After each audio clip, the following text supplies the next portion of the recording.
Aku menatap bayanganku di cermin. Riasanku sempurna, gaun pengantin putih berkilauan membalut tubuhku anggun. Tapi di balik semua itu, hatiku kosong. Hari ini seharusnya jadi hari paling bahagia dalam hidup seorang wanita, tapi tidak untukku. Arsha, sudah siap? Suara mama menggema dari balik pintu. Aku menarik napas panjang, mencoba menahan gelombang perasaan yang membuncah. Ya, Ma. Aku keluar sekarang. Langkahku mantap, meski hatiku ragu. Aku tahu pernikahan ini bukan karena cinta. Aku dan Rafka dijodohkan karena kepentingan perusahaan. Ayahku dan ayahnya adalah sahabat lama, dan mereka ingin menggabungkan dua perusahaan besar menjadi konglomerat kuat di bidang properti dan keuangan. Dengan bersatunya kalian, maka saham mayoritas akan tetap aman di dalam keluarga, kata Papa beberapa bulan lalu. Saat itu aku hanya diam. Aku tahu Rafka tidak mencintaiku. Bahkan, sejak pertama kali bertemu dengannya untuk makan malam keluarga, dia tak berhenti memainkan ponselnya, senyum sinis di wajahnya saat melihatku. Aku tahu kamu bukan seleraku. Tapi kalau ini semua demi perusahaan, ya sudahlah, katanya dengan nada menghina setelah makan malam itu. Tapi jangan harap aku akan jatuh cinta padamu. Dan sekarang, aku berdiri di altar bersamanya, bersumpah di hadapan Tuhan dan undangan yang jumlahnya ratusan. Rafka berdiri di sampingku dengan jas mewah, senyumnya palsu, matanya dingin. Bahkan saat cincin kuselipkan di jari manisnya, dia tidak menatap mataku. Malamnya, kami berada di kamar hotel tempat resepsi dilangsungkan. Suasana hening. Aku duduk di pinggir ranjang, melepaskan hiasan rambutku perlahan. Rafka membuka jasnya dan melemparnya ke sofa, lalu duduk tanpa kata. Kalau kamu merasa terpaksa, kamu bisa tidur di sofa, kataku dingin. Dia menoleh. Tenang aja. Aku nggak akan menyentuhmu. Hari ini hanya formalitas. Besok, semua selesai. Aku menoleh tajam. Maksudmu? Dia tersenyum miring. Besok aku akan menalakmu. Aku sudah dapat semua yang aku butuhkan. Setelah nama kita tercatat di buku nikah, aku punya hak atas perusahaanmu. Aku hanya tersenyum kecil.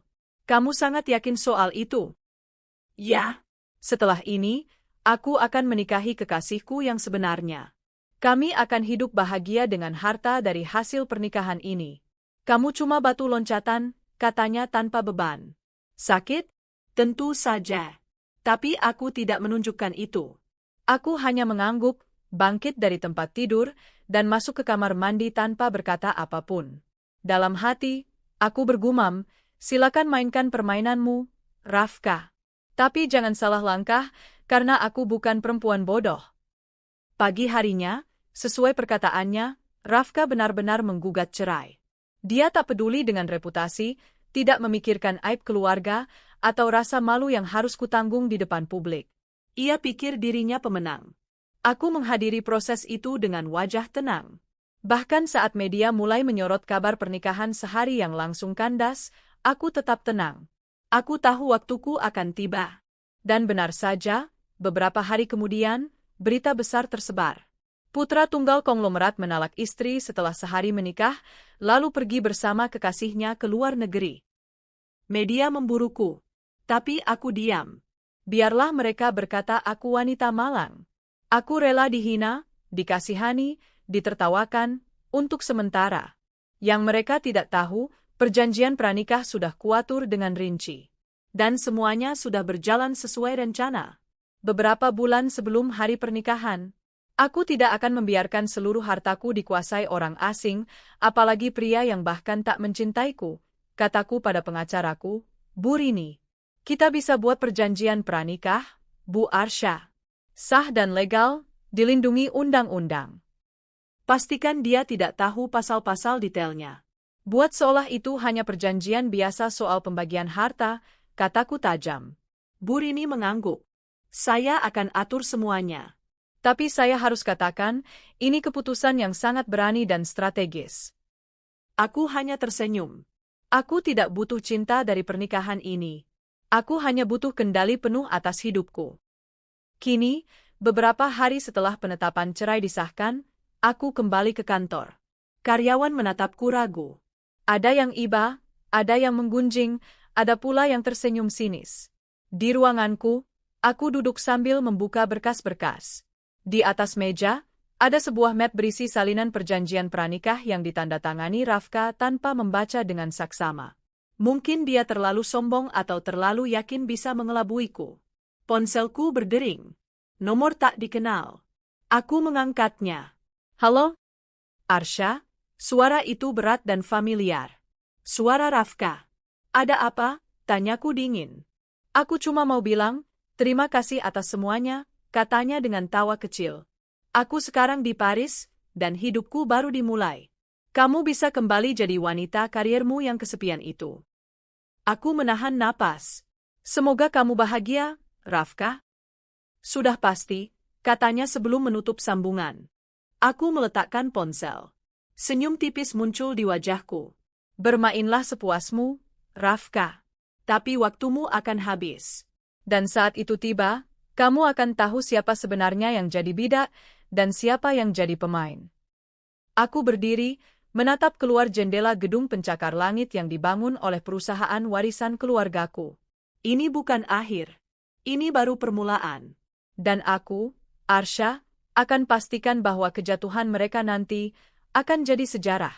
Paris, 3 hari setelah perceraian kami disahkan. Rafka bersandar santai di balkon apartemen mewah yang ia sewa bersama Nadia.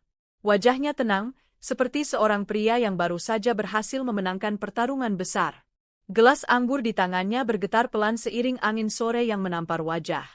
Akhirnya semua selesai, gumamnya, melirik ke arah Nadia yang sedang berbicara di telepon, tertawa manja dengan sahabatnya. Aku sekarang bebas. Bebas dari wanita kaku itu. Bisa kamu bayangkan? Dia bahkan gak protes sedikitpun waktu kutala. Mungkin dia sadar diri bahwa aku terlalu sempurna untuknya, katanya bangga, masih dengan senyum licik. Nadia menutup telepon, lalu berjalan menghampiri Rafka, duduk di pangkuannya, membelai dagunya dengan manja. Kita tinggal menikmati hasilnya sekarang, sayang. Kamu sudah dapat akses ke aset dia, kan? Tanya Nadia dengan nada antusias. Tenang. Dengan status suami istri yang sudah tercatat waktu itu, aku punya posisi kuat untuk ambil bagian.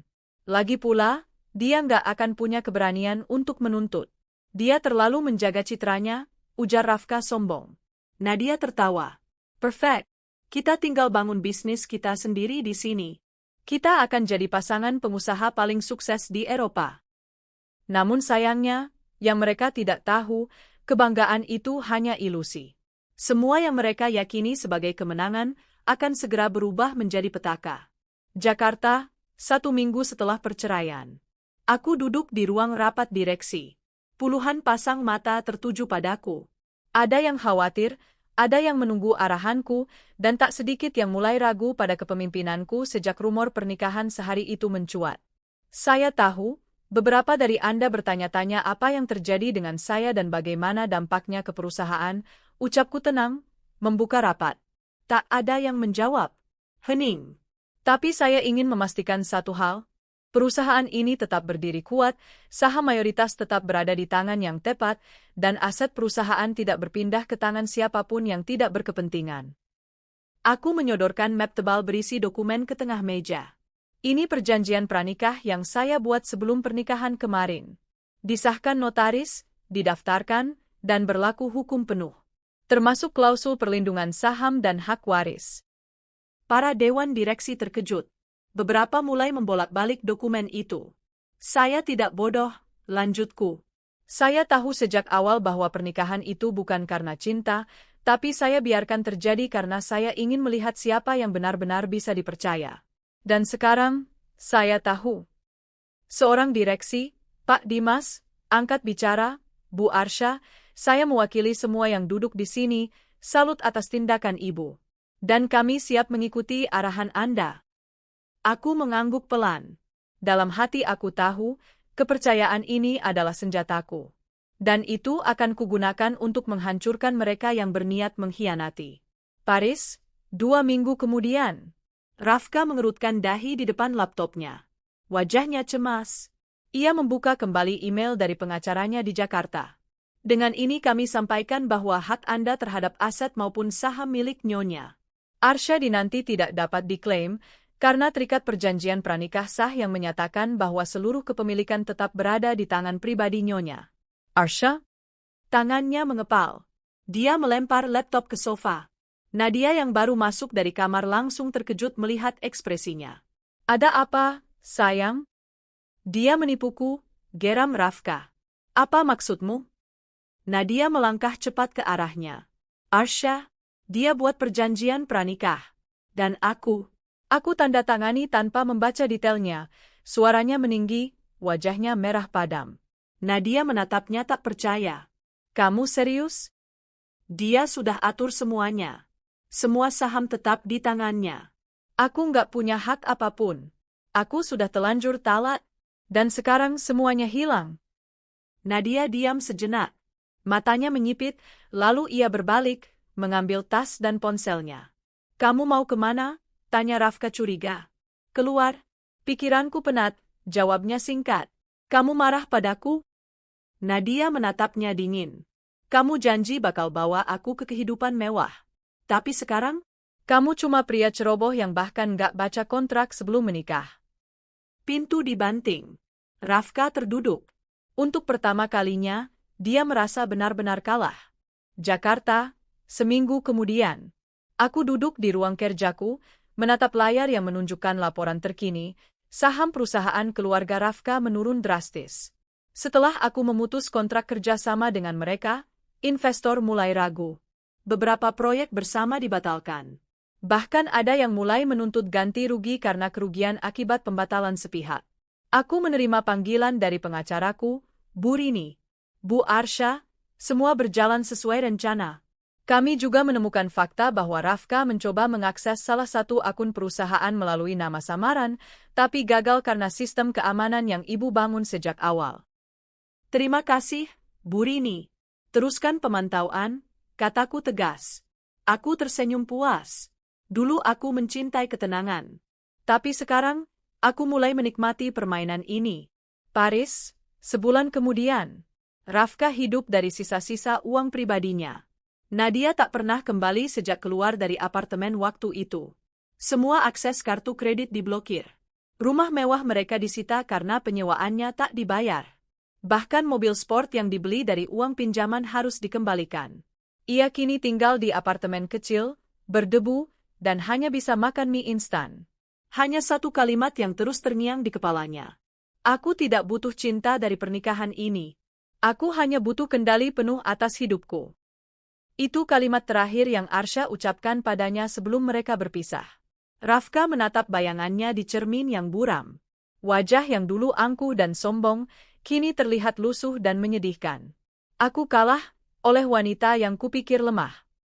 Tapi kekalahannya belum berakhir di sini. Karena aku, Arsya, belum selesai menunjukkan padanya bagaimana rasanya dikhianati oleh orang yang menganggap kita tak bernilai. 3 bulan sebelum pernikahan. Apa kamu yakin ingin melakukan ini, Arsya? Tanya Bu Rini, pengacaraku yang sudah menangani banyak kasus perdata. Aku menatap berkas di hadapanku, berisi perjanjian pranikah yang sudah disusun sangat rinci. Ya, Bu. Ini bukan soal cinta. Ini soal menjaga warisan ayah saya. Tapi kamu tahu konsekuensinya? Kalau kamu terlalu agresif, Rafka bisa curiga. Dia bisa menolak tanda tangan. Aku tersenyum kecil. Dia cukup angkuh untuk menganggap aku akan menyerahkan semuanya padanya begitu saja. Dan cukup bodoh untuk tak membaca semua pasal yang dia tanda tangani. Buat seolah itu perjanjian pembagian risiko bisnis setelah menikah. Tambahkan beberapa klausul tentang perlindungan pribadi, biar terlihat manusiawi. Bu Rini mengangguk pelan. Baik, saya akan buat sehalus mungkin agar tidak memancing kecurigaan. Aku menarik napas. Aku tahu, langkah ini akan menentukan masa depanku. Aku tidak bisa percaya pada orang yang sudah terang-terangan berkata bahwa dia akan tetap bersama kekasihnya setelah menikah denganku. Aku pernah ingin bahagia. Aku pernah membayangkan pernikahan seperti kisah cinta dalam film, tapi ternyata hidup tak seindah itu. Aku putuskan, kalau aku tidak bisa memiliki cinta yang tulus, setidaknya aku bisa menjaga apa yang menjadi milikku. Dan aku tak akan membiarkan seorang pria, seangku dan sejahat Rafka, menghancurkan hidupku. Pagi hari di kediaman keluarga Rafka, seminggu sebelum pernikahan. Kami bertemu untuk tanda tangan surat pranikah. Aku membawa Bu Rini sebagai pengacaraku, sementara Rafka membawa seorang pengacara dari pihak keluarganya, yang sejujurnya, lebih sibuk menerima telepon daripada membaca dokumen. Semua ini formalitas, kan? Kata Rafka dengan malas, membuka halaman pertama. Iya, ini untuk melindungi bisnis masing-masing kalau suatu hari kita tidak cocok, jawabku hati-hati. Dia tertawa sinis. Sudah pasti kita nggak cocok. Aku nggak cinta kamu. Tapi ya sudahlah. Aku menahan diri agar tidak menampar wajah sombongnya saat itu juga. Tapi aku tersenyum tenang dan menyodorkan pulpen. Dia menandatangani semua halaman tanpa membaca.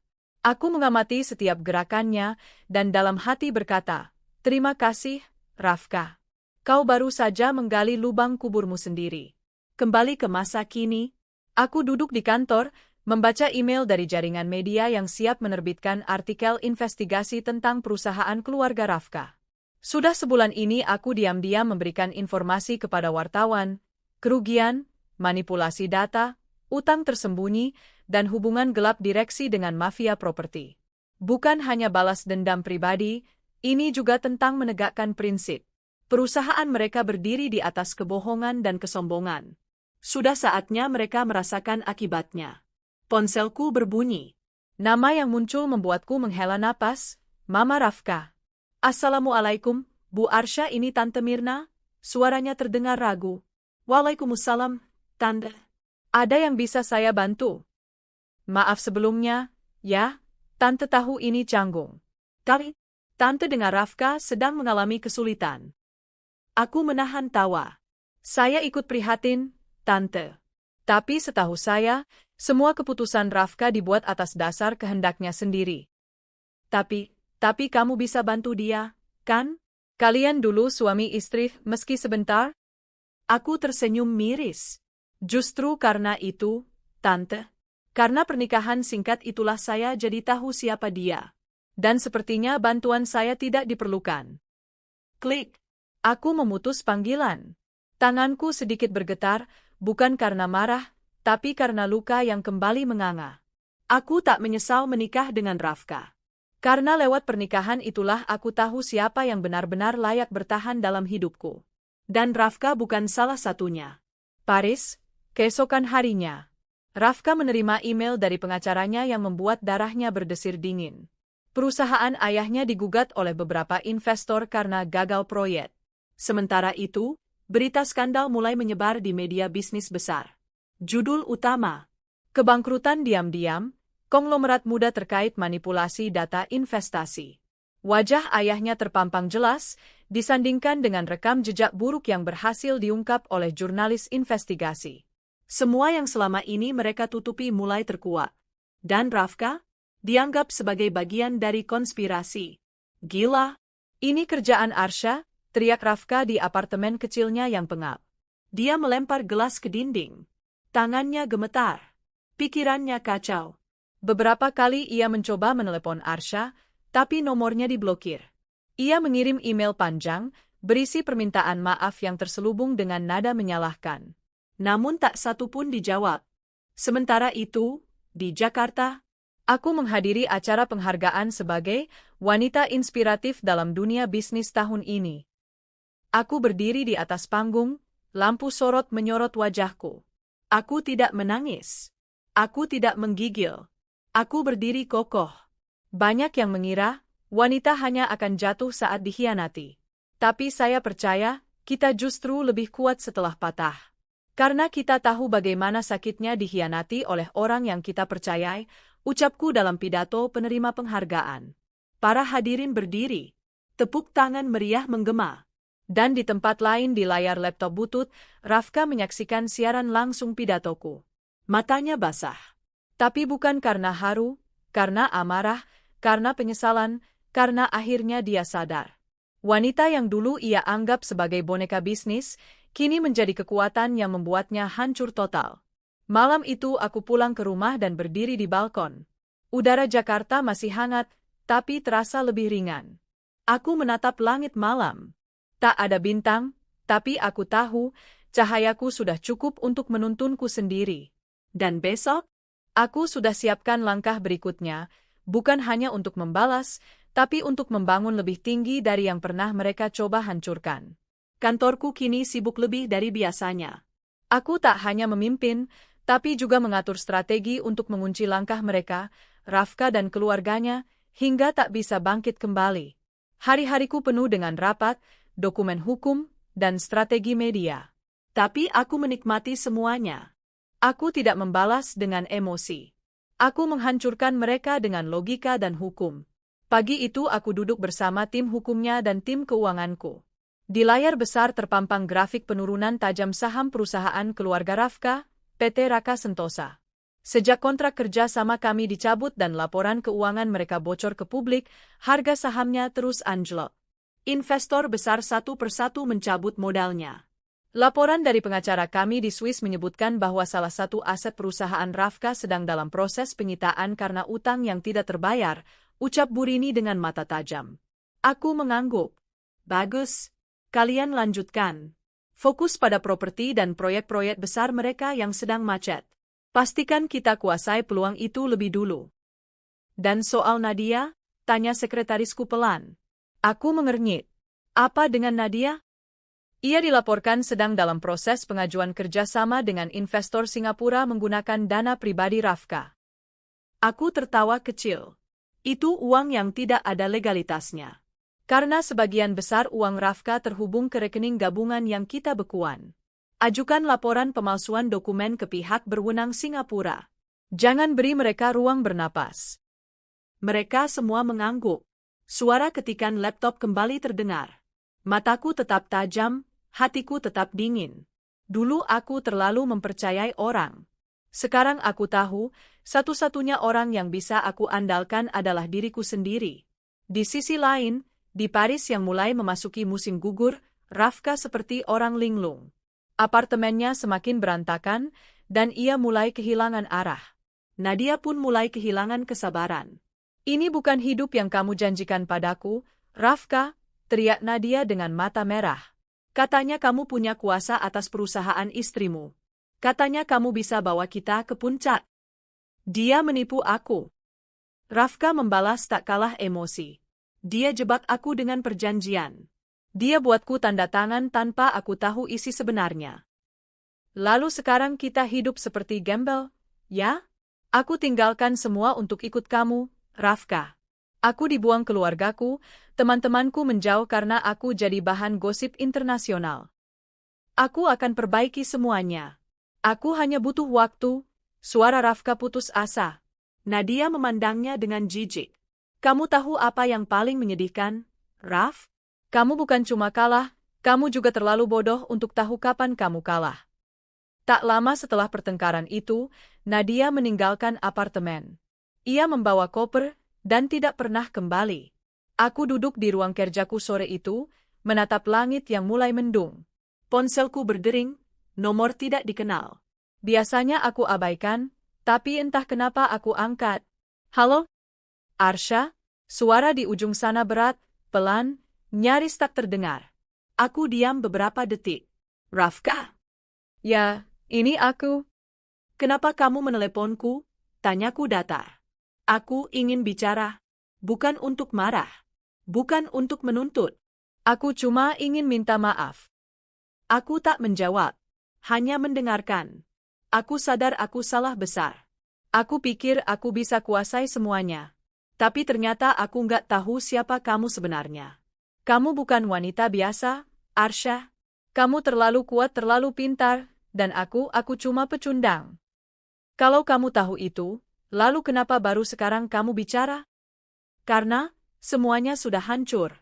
Perusahaanku, keluargaku, Nadia, semua pergi. Dan satu-satunya orang yang seharusnya bisa aku jaga justru orang yang pertama kali aku khianati. Aku menahan napas. Hatiku sempat bergetar, tapi segera kutenangkan. Rafka, ucapku pelan. Aku tidak butuh maafmu. Aku tidak butuh pengakuanmu. Karena semua ini bukan balas dendam. Ini tentang keadilan. Kamu pikir aku akan diam saat kamu mencoba merampas hidupku? Kamu salah besar. Aku tahu dan aku layak menerima semuanya, tapi tolong jangan habisi keluargaku. Aku tidak menghancurkan mereka. Mereka menghancurkan diri sendiri. Aku hanya menunjukkan dunia siapa mereka sebenarnya. Klik. Aku memutuskan panggilan itu. Aku tidak punya ruang lagi untuk orang seperti Rafka dalam hidupku. Malam itu, aku menghadiri makan malam dengan investor dari Jepang. Kami menandatangani kerjasama untuk proyek properti hijau di Bandung. Nilai kontraknya luar biasa, bahkan jauh lebih besar dari kerjasama yang dulu ditawarkan keluarga Rafka. Selamat, Bu Arsha, kata salah satu investor sambil membungkuk sopan. Anda adalah representasi wanita Asia modern yang kuat dan visioner. Aku tersenyum. Dalam hati, aku merasa damai. Aku tidak membalas dendam dengan cara kotor. Aku menggunakan kekuatan yang kumiliki, akal sehat, keberanian, dan kehormatan. Dan saat ini, aku tahu aku sedang menang. 2 minggu kemudian, salah satu berita internasional mengabarkan, perusahaan Raka Sentosa dinyatakan bangkrut. Direktur utama diduga melarikan dana ke luar negeri. Mantan menantu terlibat dalam pengungkapan skandal. Wajah Rafka kembali muncul di berita, kali ini bukan sebagai pewaris bisnis, tapi sebagai pria yang gagal dalam segalanya. Aku hanya menatap layar sebentar, lalu mematikannya. Kini aku sudah selesai dengan masa laluku. Saatnya melangkah ke masa depan, tanpa beban, tanpa luka, hanya pelajaran dan kekuatan. Karena aku, Arsha, tak akan pernah membiarkan diriku dipermainkan oleh siapapun. Di salah satu apartemen mewah di Singapura, Rafka menatap layar laptopnya dengan kening berkerut dalam. Wajahnya pucat pasi, tangannya gemetar. Beberapa detik lalu, ia baru saja menerima pemberitahuan dari pengacaranya bahwa seluruh aset pribadinya di Indonesia dibekukan karena laporan penyalahgunaan dana perusahaan. Tidak hanya itu, nama baiknya juga tercemar di media bisnis, beredar kabar bahwa ia membawa lari uang perusahaan dengan niat lari ke luar negeri. Ini pasti kerjaan si Arsha. Perempuan licik itu, geramnya sambil menghantam meja dengan kepalan tangan. Nadia yang sedang duduk di sofa dengan piyama sutra merah, mengalihkan pandangannya dari layar ponsel dan mendekati Rafka. Sayang, tenanglah. Masih ada tabungan kita di sini, kan? Dan restoran yang kita buka sebentar lagi grand opening. Rafka menggeleng keras. Restoran itu belum balik modal. Kita belum punya investor. Semua calon investor mundur sejak namaku masuk berita negatif. Nadia mendadak pucat. Apa? Tapi kita sudah habiskan ratusan juta untuk renovasi dan bahan-bahan. Lalu, dari mana uang bulan depan untuk sewa tempat? Rafka menatapnya tajam. Harusnya kamu tanya ke dirimu sendiri, Nadia. Kamu yang bilang mau bikin restoran ini, kamu yang paksa aku pakai tabungan kita buat semua ini. Nadia mundur satu langkah, kaget melihat kemarahan Rafka yang tak biasa. Aku cuma mau bantu kita punya penghasilan sendiri. Kita kan mau hidup bahagia tanpa tekanan keluarga dan urusan bisnis mereka. Tapi sekarang semua jadi kacau, teriak Rafka. Aku kehilangan segalanya. Dan kamu bahkan gak tahu caranya urus restoran atau keuangan. Nadia terdiam. Untuk pertama kalinya sejak kabur bersama Rafka, ia mulai melihat sisi gelap pria itu. Sisi yang dulu selalu ia sangkal karena terlalu sibuk bermimpi hidup mewah bersama. Tapi kini mimpi itu berubah menjadi mimpi buruk yang nyata. Sementara itu, di Jakarta, Arsha berdiri tegak di ruang meeting dengan layar besar di belakangnya menampilkan grafik penurunan nilai saham perusahaan keluarga Rafka. Beberapa direksi dari perusahaan rekanan duduk memperhatikan dengan seksama. Kami, pihak PT Arta Dirgantara, menyatakan memutus semua kerjasama dengan PT Surya Muda hingga investigasi penyalahgunaan dana oleh mantan direkturnya, Rafka Adiwangsa, diselesaikan, ucap Arsha tegas. Beberapa tepuk tangan kecil terdengar. Salah satu direksi senior mendekatinya dan berbisik, langkah berani, Bu Arsha. Banyak yang awalnya meragukan ketegasan Anda, tapi sekarang semua orang kagum. Anda bukan sekadar pewaris. Arsha tersenyum sopan, tapi matanya tetap tajam. Saya bukan hanya pewaris, Pak Damar. Saya penjaga kehormatan keluarga dan perusahaan. Malam itu, usai semua meeting, Arsha masuk ke ruang pribadinya di rumah dan duduk di depan cermin. Wajahnya tenang, tapi hatinya tetap terasa getir. Meski berhasil membuat Rafka dan Nadia hancur perlahan, luka hatinya masih tertinggal. Dikhianati, ditinggalkan sehari setelah pernikahan, dianggap tak lebih dari jembatan untuk mencapai kekayaan. Semua itu bukan hal mudah dilupakan. Namun ia tahu, jika ia membiarkan dirinya larut dalam kesedihan, maka semua pengorbanannya sia-sia. Maka ia bangkit, membuka laptop, dan menulis email penting. Di Singapura, beberapa hari kemudian, Rafka mendapat kabar bahwa restoran yang hendak mereka buka tak bisa melanjutkan operasional karena ada gugatan hukum dari mantan mitra bisnisnya di Indonesia. Selain itu, ia dinyatakan gagal membayar cicilan apartemen dan diminta angkat kaki dalam seminggu. Ia berjalan mondar-mandir di ruang tamu, panik. Nadia hanya duduk diam di pojok, terlihat murung dan lesu. "Nadia, kita harus pulang ke Jakarta. Kita bisa cari jalan di sana. Aku akan bicara langsung ke ayahku dan..."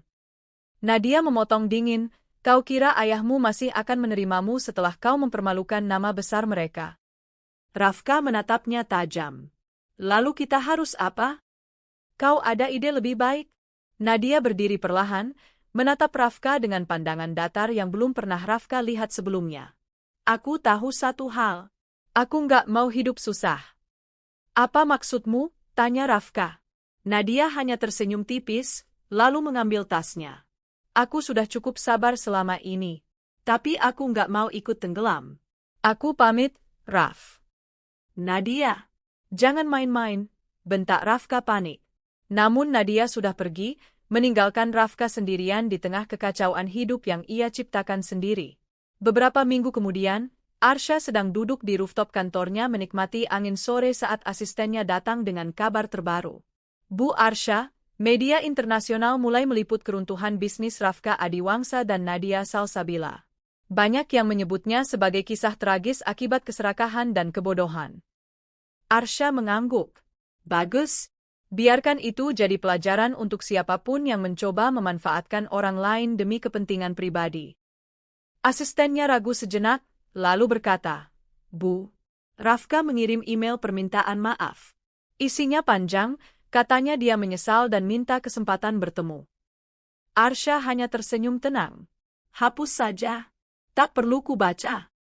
Di hotel murah kawasan pinggir Jakarta, Rafka duduk termenung menatap langit malam dari jendela kecil kamarnya. Rambutnya berantakan, wajahnya tak terurus. Semua uangnya habis, reputasinya hancur. Nadia pergi, keluarganya tak lagi mengakui dia. Ia menggenggam ponselnya, membuka ulang email permintaan maaf yang ia kirim ke Arsha. Tak ada balasan. Air matanya menetes. Kali ini, bukan karena amarah atau harga diri, tapi karena penyesalan yang datang terlalu terlambat. Sementara itu, Arsha melangkah tenang di tengah ballroom tempat acara penghargaan tahunan digelar. Ia naik ke atas panggung untuk menerima penghargaan yang Visionary Leader of the Year. Dalam pidatonya, ia berkata, "Dulu saya pernah dipaksa menikah demi bisnis. Di hari berikutnya, saya dikhianati. Tapi saya percaya, wanita bukan objek. Wanita adalah pemegang kendali hidupnya sendiri. Dan saya di sini berdiri sebagai bukti bahwa cinta boleh gagal, tapi harga diri dan kecerdasan tak akan pernah bisa direbut oleh siapapun." Tepuk tangan riuh memenuhi ruangan. Udara Jakarta pagi itu panas dan penuh debu. Tapi tak ada yang lebih panas dari amarah dan kehancuran yang menyelimuti hati Rafka. Langkah kakinya lunglai saat keluar dari bandara. Tak ada lagi pesawat pribadi. Tak ada lagi sopir pribadi. Hanya sisa-sisa egonya yang terluka parah. Dia kembali ke Indonesia setelah semua rencananya runtuh. Nadia, wanita yang dulu dia lulukan, kini menghilang membawa seluruh uang yang mereka punya. Dia meninggalkannya hanya dengan satu pesan singkat. "Kau bukan siapa-siapa tanpa hartamu. Terima kasih atas semua kebodohanmu." Pesan itu menusuk jantungnya lebih dari apapun. Sakit. Lebih sakit dari penyesalan apapun. Lebih menyakitkan dari ketika ia tahu bahwa semua kekayaan Arsha tidak pernah berpindah tangan. Bahwa ia ditipu oleh kecerdasannya sendiri. Kini, Rafka benar-benar tak punya apa-apa. Rumah mewah yang mereka beli di luar negeri sudah disita. Bisnis kecil yang mereka bangun gagal total.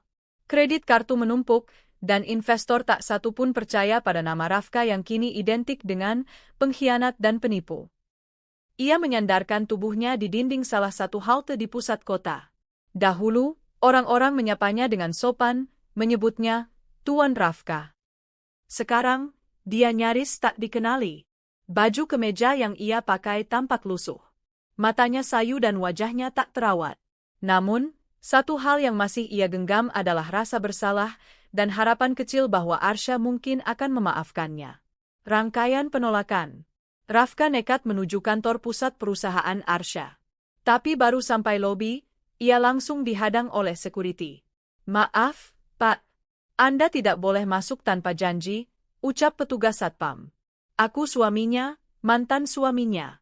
Tolong, aku butuh bicara," desaknya. Petugas itu diam sebentar, lalu menekan intercom. Tak lama kemudian, sebuah suara wanita dari resepsionis terdengar di speaker. "Bu Arsha tidak menerima tamu atas nama Rafka. Silakan pergi sebelum kami memanggil aparat." Rafka menunduk. Hatanya remuk. Bahkan untuk sekadar memohon maaf pun ia tak diberi ruang. Caci maki di media. Sebagai bentuk terakhir dari usahanya untuk mengembalikan harga diri, Rafka nekat tampil di podcast online kecil milik seorang wartawan gosip yang dulu jadi temannya. Di sana, ia mencoba menggiring opini bahwa dirinya dijebak oleh Arsha. Bahwa semua ini adalah permainan politik perusahaan. Namun, tak disangka, Arsha menanggapinya dengan sangat elegan. Besoknya, sebuah artikel panjang muncul di media bisnis ternama. Judulnya, "Wanita di balik perusahaan raksasa, bukan dendam, tapi perlindungan hak." Dalam wawancara eksklusif itu, Arsha tidak menyebut nama Rafka secara langsung, tapi kalimatnya tajam. "Aku hanya melindungi apa yang menjadi milikku. Cinta bisa datang dan pergi, tapi integritas tak boleh ternoda. Aku tidak marah saat diceraikan, aku hanya belajar bahwa tak semua pria bisa dipercaya. Dan sebagai wanita, aku punya hak untuk membela diri dengan cerdas, bukan dengan tangisan." Pernyataan itu meledak di media sosial. Semua mendukung Arsha. Para wanita muda memujanya. Kaum profesional menjadikannya panutan. Bahkan beberapa pengusaha besar mulai menjadikan namanya sebagai simbol ketegasan perempuan di dunia korporat. Sementara itu, Rafka? Namanya kian dicap sebagai simbol pria licik yang gagal total. Pernikahan gadungan dan kehancuran nyata. 2 bulan setelah itu, keluarga Rafka mengalami guncangan besar. Perusahaan mereka terpaksa melepas banyak aset karena gagal memenuhi kontrak. Reputasi buruk anaknya menghancurkan kerjasama dengan banyak rekan bisnis. Sang ayah jatuh sakit karena malu dan tekanan mental. Ibunya tak sanggup keluar rumah karena cibiran tetangga dan pengusaha lain. Semuanya runtuh. Bukan hanya hidup Rafka, tapi juga keluarganya. Dan semua itu diawali oleh keserakahannya sendiri. Satu-satunya penyesalan. Di dalam kamarnya yang sempit, Rafka menangis seorang diri. Untuk pertama kalinya dalam hidup, ia menyadari bahwa ia pernah dimiliki oleh wanita yang bukan hanya cantik tapi luar biasa kuat dan bijaksana. "Kenapa dulu aku tidak menghargainya?" gumamnya. "Kenapa aku malah memilih wanita seperti Nadia, yang hanya manis di bibir tapi hampa di hati?" Ia menatap ke layar ponsel, foto pernikahannya dengan Arsha masih tersimpan. Senyuman tulus Arsha di hari itu, senyum yang kini terasa sangat jauh. Ia coba mengetik pesan. "Maafkan aku. Aku tak akan minta kembali. Aku hanya ingin kau tahu, aku menyesal." Tapi jari-jarinya tak jadi menekan tombol kirim. Ia sadar, kalimat itu tak akan mengubah apapun. Karena wanita sekuat Arsha tidak akan kembali menoleh pada pria yang pernah mengkhianatinya. Arsha dan hari barunya. Sementara itu, di sisi lain kota, Arsha berdiri di depan jendela kantornya. Ia menatap gedung-gedung tinggi Jakarta yang berdiri tegak, seolah melambangkan keberaniannya. Seseorang masuk ke ruangannya, seorang pria muda, sekretaris barunya. "Bu Arsha, ada surat permintaan maaf dari Rafka. Mau saya robek saja?" tanyanya. Arsha menoleh dan tersenyum tipis. "Tidak perlu. Arsipkan saja." Itu cukup untuk mengingatkan bahwa aku pernah membuat keputusan yang keliru dan berhasil mengatasinya. Pria itu mengangguk dan pergi. Arsha duduk, membuka laptopnya, dan bersiap untuk presentasi akuisisi besar-besaran perusahaan baru. Tidak ada ruang untuk masa lalu. Tidak ada tempat untuk luka yang lama. Yang ada hanya langkah ke depan. Langkah seorang wanita yang pernah dihancurkan, tapi bangkit dan menang. Suasana di ruang rapat utama perusahaan tampak megah. Nama ARH Corp terpampang besar di belakang panggung.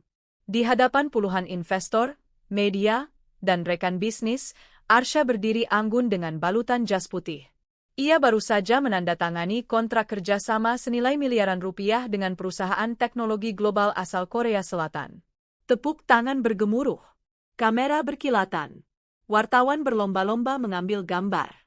Tapi bukan hanya karena nilai kontraknya yang luar biasa besar, melainkan karena sosok Arsha yang kini dianggap sebagai lambang kekuatan perempuan modern, tangguh, cerdas, dan tidak tumbang oleh luka masa lalu. Tak jauh dari situ, di belakang layar, seorang pria lusuh berdiri menyaksikan semua itu. Rafka. Ia tampak sangat berbeda dibandingkan dulu. Rambutnya berantakan, pakaian kusut, mata cekung. Tubuhnya kurus, wajahnya pucat. Ia seperti bayangan dari masa lalunya yang dulu penuh arogansi dan percaya diri. Arsha melihatnya. Namun tak ada kejutan di wajahnya, hanya ketenangan. Ia melangkah menghampiri pria yang dulu menalaknya dengan sombong, berpikir sudah menang besar. Aku kira kau tak akan datang, ucap Arsha tenang, menatap pria yang dulu menyakitinya. Aku cuma ingin melihatmu, satu kali lagi. Suara Rafka serak, nyaris tak terdengar.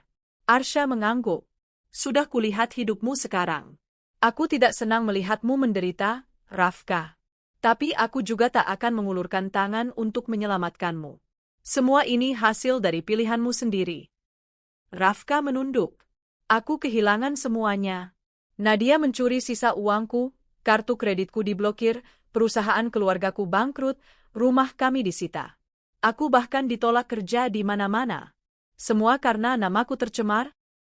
Itu karena kamu mencemari nama itu sendiri, balas Arsha tajam, tapi suaranya tetap datar.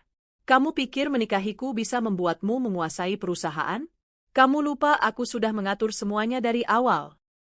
Tapi kenapa kamu tak balas dendam langsung padaku? Kenapa kamu tak menjebloskanku ke penjara? Tanya Rafka lirih. Karena menghancurkanmu bukan tujuanku.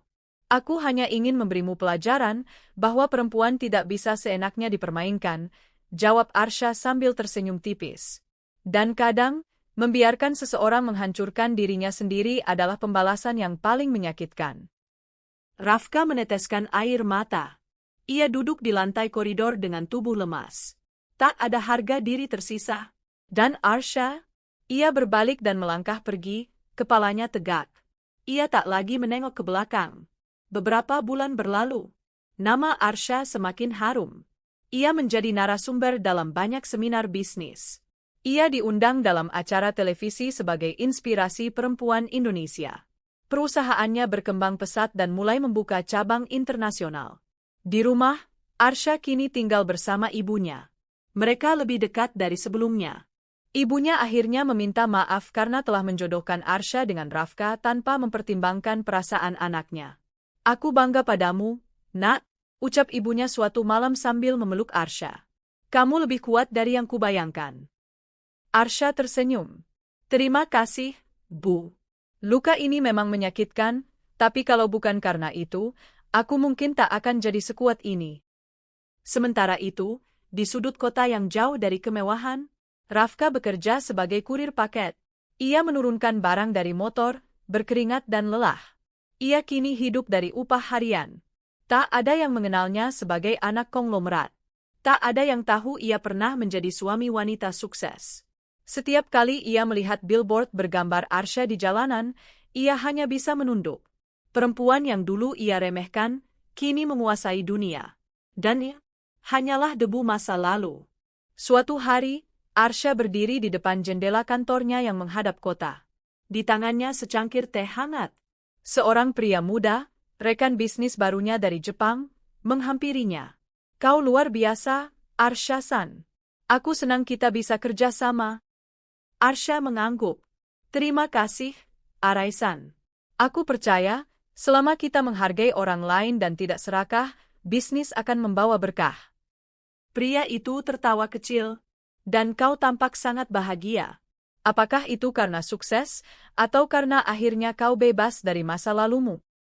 Arsha tersenyum, menatap langit yang cerah. Mungkin keduanya. Tapi yang pasti, aku bahagia karena aku tidak kehilangan diriku sendiri saat dunia mencoba menjatuhkanku. Ia menatap keluar jendela, ke dunia luas yang kini ada dalam genggamannya, dan tahu bahwa ini adalah akhir dari babak pahit dan awal dari kisah baru yang lebih indah.